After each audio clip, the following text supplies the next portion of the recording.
அனைவருக்கும் வணக்கம். மேசராசிக்காரர்களுக்கு ராசியின் அதிபதியாக இருக்கக்கூடிய செவ்வாய் உட்பட 6 கிரக நிலைகள் ஒரே நேர்கோட்டில் வலம் வரக்கூடிய இந்த தருணம் என்பது மிக பெரிய அளவில் நல்ல பல வாய்ப்புகளையும் முன்னேற்றங்களையும் உருவாக்கி கொடுக்கக்கூடிய ஒரு அற்புதமான தருணமாக அமைகிறது. அதிலும் குறிப்பாக வருகின்ற ஜூன் 3, 4 ஆகிய தேதிகளில் வானில் நிகழக்கூடிய அரிய அற்புதமான நிகழ்வாக பார்க்கப்படுகிறது. ஏனென்றால் 6 கிரக நிலைகள் ஒரே நேர்கோட்டில் வலம் வரப்போகின்றன. இதை நாம் சரியான முறையில் பயன்படுத்திக் கொள்ளும் போது பல அற்புதமான வாய்ப்புகள் நிச்சயமாக நிறைந்து கிடைக்கும். ஏனென்றால் மேசராசிக்காரர்களை பொறுத்த வரைக்கும் 6 கிரக நிலைகள்ல 2ஆம் இடத்தில் மிகவும் வலுவாக புதன் மற்றும் குரு இணைந்து சஞ்சரிக்கின்றன. நேர்கோட்டில் வரக்கூடிய 6 கிரக நிலைகள்ல குரு புதன் தனஸ்தானத்தை வலுப்படுத்துவது அற்புதமான நல்ல மாறுதலை ஏற்படுத்தி கொடுக்கிறது. அது மட்டுமல்லாது 6ஆம் இடத்துல கேதுவும் 12ஆம் இடத்தில் ராகுவும் இருப்பது பல வகையில அதிரடியான மாற்றங்களை ஏற்படுத்தி கொடுக்கிறது.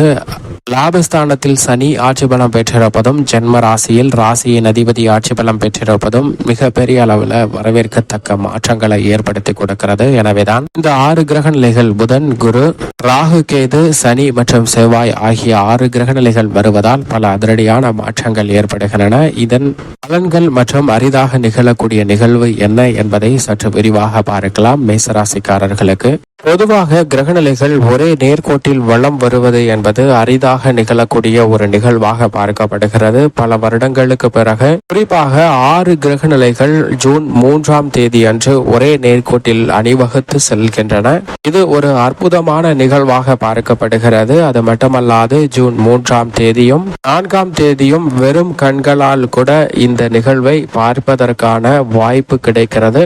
மனித வாழ்வை பெரும்பாலும் தீர்மானிக்கக்கூடிய ஆக்கப்பூர்வமான சக்திகளாக பார்க்கப்படுகின்றன நவகிரகங்கள். அப்படி மனித வாழ்வுல மிகப்பெரிய தாக்கத்தையும் மாற்றத்தையும் ஏற்படுத்தி கொடுக்கக்கூடிய சக்தி வாய்ந்த கிரகங்களாக இருக்கக்கூடிய நவ கிரகங்கள்ல 6 கிரக நிலைகள் ஒரே நேர்கோட்டில் வருவது ஒரு அதிசயத்தக்க நிகழ்வாக பார்க்கப்படுகிறது. அப்படிப்பட்ட நிகழ்வு தற்போது நடைபெற உள்ளது என்பது குறிப்பிடத்தக்கது. சூரிய குடும்பத்தில் உள்ள ஒவ்வொரு கோள்களும் சூரியனை சுற்றி வலம் வருகின்றன. பூமி 365 நாட்களுக்குள் ஒரு முறை சூரியனை சுற்றி வருகிறது. அதே போன்று ஒவ்வொரு கிரகங்களுமே தங்களுக்கென உரித்தான பிரத்யேக பாதையில சூரியனை சுற்றி வலம் வந்து கொண்டிருக்கின்றன. அப்படி கோள்களின் சுற்றுவட்ட பாதையில் ஒன்றாக சந்திக்கக்கூடிய ஒரு நிகழ்வானது அற்புதமான நிகழ்வாக பார்க்கப்படுகிறது. ஒன்றை ஒன்று சந்திக்கும் அபூர்வ நிகழ்வானது அவ்வப்போது ஏற்படுவது என்பது அரிதான நிகழ்வாக பார்க்கப்படுகிறது. அப்படிப்பட்ட அபூர்வ நிகழ்வானது தற்போது ஜூன் 3ஆம் தேதி ஏற்படுகிறது. இந்த அற்புத நிகழ்வை நாம் வெறுங்கண்களாலும் பார்ப்பதற்கான வாய்ப்பு உள்ளது. அது மட்டுமல்லாது இதுபோன்ற விண்ணில் நிகழக்கூடிய அற்புதமான நிகழ்வுகள் பார்ப்பதற்கான வாய்ப்பு கிட்டுவதில்லை. பல வருடங்களுக்கு பிறகு ஜூன் 3ஆம் தேதி இதற்கான நல்ல வாய்ப்பு கிட்டுகிறது. அதிலும் குறிப்பாக புதன், வெள்ளி, பூமி, செவ்வாய், வியாழன், சனி, யுரேனஸ், நெப்டியூன் என 8 கிரக நிலைகள் சூரியனை சுற்றி வலம் வந்து கொண்டிருக்கின்றன.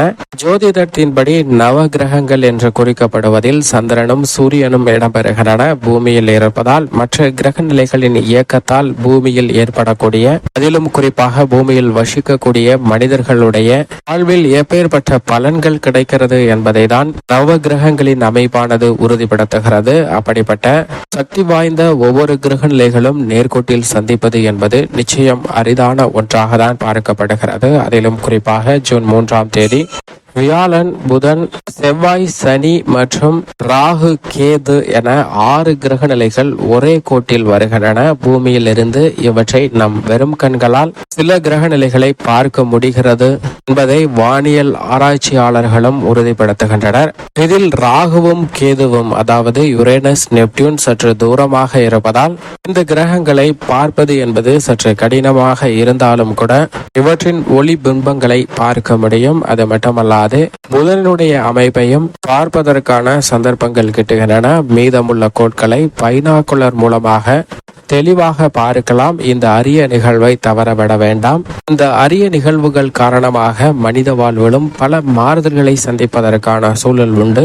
மாய தோற்றம் தோன்றுவதன் காரணமாக ஒவ்வொரு கோள்களும் பல 100 கோடி கிலோமீட்டர் தூரத்தில் இருந்தாலும் கூட அவை சாய்கோணத்தில் சுற்றி வருகின்றன. அவ்வப்போது நேர்கோட்டில் அணிவகுப்பதற்கான வாய்ப்பு என்பது அரிதாக பார்க்கக்கூடிய ஒன்றாக தான் பார்க்கப்படுகிறது. அப்படிப்பட்ட ஒரு அரிய நிகழ்வு இந்த தருணத்தில் நடைபெறும் போது அதை சரியாக பயன்படுத்திக் கொள்ளும் போதும் மனித வாழ்வில் பல மாற்றங்களை சந்திப்பதற்கான சூழல் நிச்சயமாக உண்டு என்பதில் சந்தேகமே இல்லை. இந்த அரிய நிகழ்வை பார்க்கும் போது சூரிய உதயத்திற்கு முன்பாக அடிவானம் தெளிவாக இருந்தால் இவற்றை நாம் கண்டு ரசிக்கவும் முடியும்.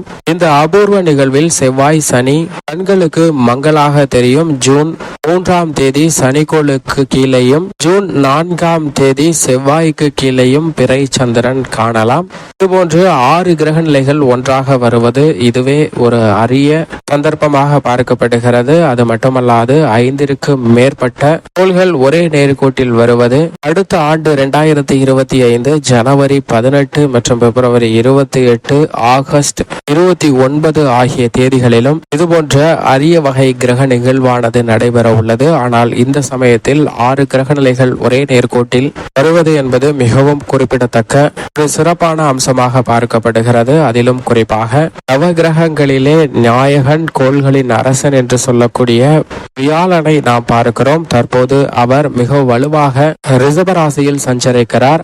இந்த வேளையில் அவருடன் இணைந்து வித்யாகாரகரான புதனும் சுகாதிபதியாக இருக்கக்கூடிய சுக்கிரனும் இணைந்து சஞ்சரிக்கிறாருங்க. சுக்கிரன் ஆட்சி பலம் பெற்று மிகவும் வலுவாக வீற்றிருக்கிறார். அது மட்டுமல்லாது முதலும் முடிவுமாக இருக்கக்கூடிய சூரியனும் அங்கு வீற்றிருக்கிறாருங்க. 4 கிரக நிலைகள் இந்த வேளையில் மிகவும் வலுவாக ரிஷபராசியில் சஞ்சரிக்கின்றன. கன்னிராசியில் மோட்சக்காரகரான கேது அமர்ந்திருக்கிறார். மற்றொரு நிழல் கிரகமாக இருக்கக்கூடிய ராகு மீன ராசியில் இருக்கிறாருங்க. இந்த 2 கிரக நிலைகளும் அரிதாக நேர்கோட்டில் வரக்கூடிய இந்த நிகழ்வுகள்ல மிக பெரிய அளவுல இவற்றால் பல மாறுதல்களை சந்திப்பதற்கான வாய்ப்பு உண்டு. ஏனென்றால் 2 கிரக நிலைகளும் தங்களது சஞ்சார தூரத்தில் பாதிக்கு மேல் கடந்துவிட்ட இந்த வேளையில் பல அதிரடியான நன்மை நிறைந்த விஷயங்கள் நடைபெறுவதற்கான யோகம் உண்டு. அது மட்டுமல்லாது சனியும் இந்த வேளையில் ஆட்சி பலம் பெற்று தனது சொந்த ராசியான கும்பராசியில் வலுவாக வீற்றிருக்கிறார். சனி ஆட்சி பலம் பெற்றிருப்பது மட்டுமல்லாது மங்களகாரகன் பூமிக்காரகன் என்று சொல்லக்கூடிய செவ்வாயும் ஆட்சி பலம் பெற்று மிக வலுவாக தனது சொந்த ராசியான மேசராசியில் வலுவாக வீற்றிருக்கிறாருங்க. இந்த தருணத்தில் செவ்வாய் சுக்கிரன் மற்றும் சனி என 3 கிரக நிலைகள் ஆட்சி பலம் பெற்று வலம் வருவது குறிப்பிடத்தக்க வரவேற்கத்தக்க ஒரு அமைப்பாக பார்க்கப்படுகிறது. இந்த 3ஆம் தேதி அன்று சந்திரன் மீனராசியில் காலையிலும் பிற்பகுதியில் மேசராசியிலும் சஞ்சரிக்க போகிறாருங்க. சந்திரன் ராகுவுடனும் செவ்வாயுடனும் இணைந்து வலுவாக சஞ்சரிக்க போகிறார். சந்திரனின் இந்த மாறுதலும் மிக பெரிய அளவுல புதிய வாய்ப்புகளை ஏற்படுத்தி கொடுக்கக்கூடிய ஒரு அமைப்பாக பார்க்கப்படுகிறது. இப்படி வானில் தோன்றக்கூடிய அரிய நிகழ்வுகளை சாதகமாக பயன்படுத்திக் கொள்ளும் போது எதிர்பார்க்கக்கூடிய பல நல்ல மாறுதல்கள் உண்டு. ஏனென்றால் 6 கிரக நிலைகள் குறிப்பாக வியாழன் புதன் செவ்வாய் சனி ராகு கேது என 6 கிரக நிலைகள் ஒரே நேர்கோட்டில் வலம் வருவது எதிர்பார்க்கக்கூடிய வாய்ப்புகளை பூர்த்தி செய்யக்கூடிய யோகத்தை நிச்சயமாக உருவாக்கி கொடுக்கும். சரியாக பல பணிகளை திட்டமிட்டு செயல்படுத்த முயற்சி செய்தால் மிகப்பெரிய அளவுல காரிய வெற்றி நிறைந்து பெறுவதற்கான யோகம் நிச்சயமாக இந்த தருணத்தில் உண்டு என்பதில் சந்தேகமே இல்லை. இந்த வேளையில் மேலும் பல நன்மை பெறுவதற்கு நிச்சயமாக அருகாமையில் உள்ள நவகிரக சன்னதி சென்று வருகின்ற 3ஆம் தேதி 4ஆம் தேதி அன்று தீபமேற்றி வழிபாடு செய்யுங்கள். தங்களுடைய வாழ்வில் பல அதிரடியான நல்ல செய்தி நிச்சயமாக கிடைப்பதற்கான யோகம் உண்டு.